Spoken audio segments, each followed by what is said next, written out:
जय हिंद। कल के वीडियो में हमने अमेरिकी स्वतंत्रता संग्राम के कानून के बारे में जाना था। आज भी हम कानून के बारे में जानेंगे। कल हमने सामाजिक कानून पढ़ा था और इसमें सामाजिक संरचना में अंतर। आज हम लोग पढ़ेंगे मध्यम वर्ग का उदय। मध्यम वर्ग का उदय क्या है? मध्यम वर्ग, मध्यम वर्ग उसे कहते हैं जो नहीं तो ज़्यादा अमीर होते हैं और ना ही ज़्यादा गरीब। ये वैसे वर्ग होते हैं जो शिक्षित होते हैं, धनी होते हैं, व्यापारी होते हैं, ये पेशेवर लोग होते हैं और इनमें स्वतंत्र विचारधारा थी, समानता की भावना थी। ये लोग जनतांत्रिक मूल्यों पर अधिक महत्व देते थे एवं समानता की भावना पर लोगों को प्रचार किया और लोगों को जागरूक किया, जिस कारण ये अत्यधिक महत्वपूर्ण होता है। और तीसरा धार्मिक कारण। धार्मिक कारण भी बहुत ही महत्वपूर्ण भूमिका निभाता है। धार्मिक कारण क्या था? जैसे इंग्लैंड में जो लोग थे वे एंग्लिकन धर्म के पोषक थे, जबकि अमेरिका में प्यूटोरियन धर्म के पोषक थे। जो प्यूटोरियन धर्म के पोषक थे एंग्लिकन को घृणा की दृष्टि से देखते थे।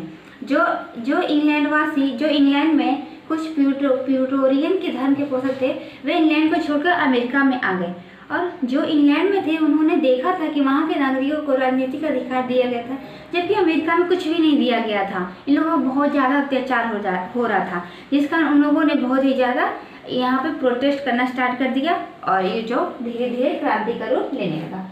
एंड चौथा है बौद्धिक कारण। बौद्धिक कारण भी बहुत ही ज़्यादा महत्वपूर्ण लगता है किसी भी राष्ट्र को क्रांति के लिए, क्योंकि उनमें जागरूकता जब तक नहीं होगी वे किसी भी के लिए क्रांति के लिए तैयार नहीं होंगे। तो 17वीं 18वीं शताब्दी में बौद्धिक कारण का प्रभाव बहुत सारे लोगों पर हुआ। इनमें से प्रमुख थे रूसो, मॉन्टेस्क्यू, वॉल्टेयर इत्यादि। इन लोगों के राजनीतिक सिद्धांतों से बहुत लोग प्रभावित हुए। इन्हीं में से एक थे अमेरिकी लेखक टॉमस पेन, जिन्होंने एक बुक लिखा the rights of man.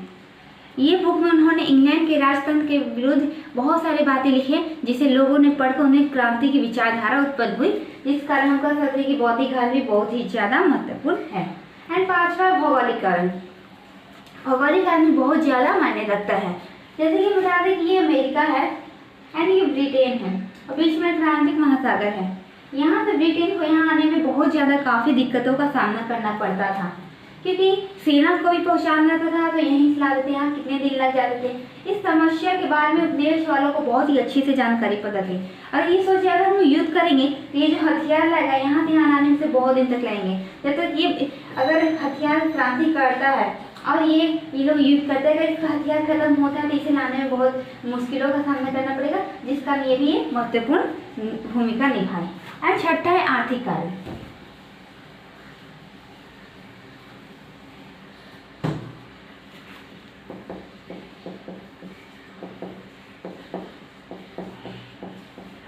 England वालों ने सोचा इनमें क्रांति भावना आ गई, अगर इन्हें आर्थिक रूप से कमजोर कर दिया जाए तो ये लोग कभी भी क्रांति नहीं करेंगे, जिस कारण इस उद्देश्य से इंग्लैंड ने बहुत सारे एक्ट लगाए, जैसे है स्टाम्प एक्ट एंड दूसरा नेविगेशन एक्ट या अन्य ट्रेड एक्ट। स्टाम्प एक्ट क्या, उसके बारे में जानेंगे। उपनिवेशों में बढ़ती चोरबाजारी को रोकने के लिए इंग्लैंड के प्रधानमंत्री ग्रेनविले ने, क्या नाम था उनका, ग्रेनविले ने अस्थायी सेना रखने की योजना बनाई, जिसमें खर्च बहुत ही पड़ रहा था। उस खर्च को पूर्ति के लिए उन्होंने एक कानून बनाया जिसका नाम था स्टाम्प एक्ट। यह कब लाया गया? यह 1765 ईस्वी में लाया गया। इस एक्ट के तहत अमेरिका वालों को या उपनिवेश वालों को सरकारी कागजात, दस्तावेज, इश्तिहार, समाचार पत्रों में 20 शिलिंग का, कितने शिलिंग का? 20 शिलिंग का डाक टिकट लगाना अनिवार्य कर दिया, जिससे आम लोगों पर करों का बोझ बढ़ता गया, जिस कारण यह भी एक क्रांति का रूप ले लिया। एंड दूसरा नेविगेशन एक्ट या अन्य ट्रेड एक्ट। ये भी बहुत ज़्यादा मायने रखता है। नेविगेशन एक्ट के तहत गैर ब्रिटिश जहाज अर्थात ब्रिटिश को छोड़कर कोई भी अन्य देश का जहाज माल लेकर अमेरिका में प्रवेश नहीं कर सकता है। क्या हमने कहा? गैर ब्रिटिश जहाज किसी भी देश से अमेरिका में एंट्री नहीं कर सकता है माल लेकर। एंड अन्य ट्रेड एक्ट के तहत अमेरिका वाले या उपनिवेश वाले इंग्लैंड के अलावा किसी दूसरे देश को जो माल इंग्लैंड को बेचते थे उससे अतिरिक्त मूल्य पर किसी दूसरे देश को नहीं बेच सकते, जिस कारण अमेरिका का व्यापार अवरुद्ध हो गया या अमेरिका का विकास अवरुद्ध हो गया, जो एक क्रांति का रूप ले लिया। और सातवां है तात्कालिक कारण, जिससे हम बहुत ही ज़्यादा महत्वपूर्ण है एग्जाम की दृष्टि से,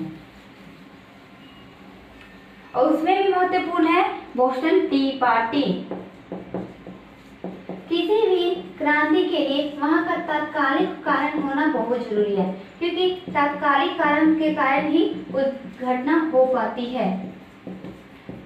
बाकी जितने मतलब कि बता रहे हैं आपको तात्कालिक कारण, बाकी सब कारण तो पहले से आ ही रहे थे, तो एक तात्कालिक घटना होती है जिस कारण तुरंत क्रांति हो जाती है। जैसे भारत में 1857 की क्रांति, वह एक तात्कालिक कारण थी।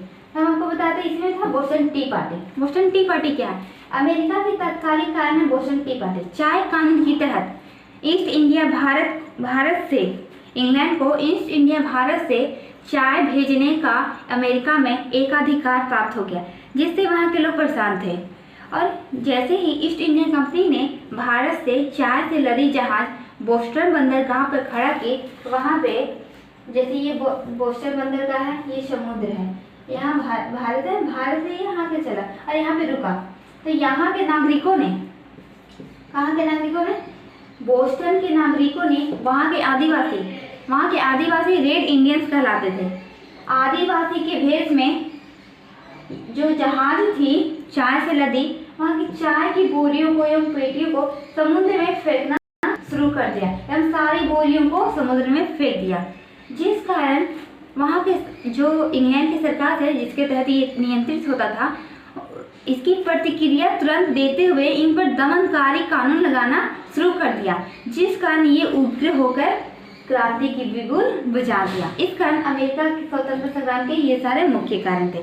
अगले वीडियो में हम अमेरिका स्वतंत्रता संग्राम के परिणाम के बारे में जानेंगे। जय हिंद।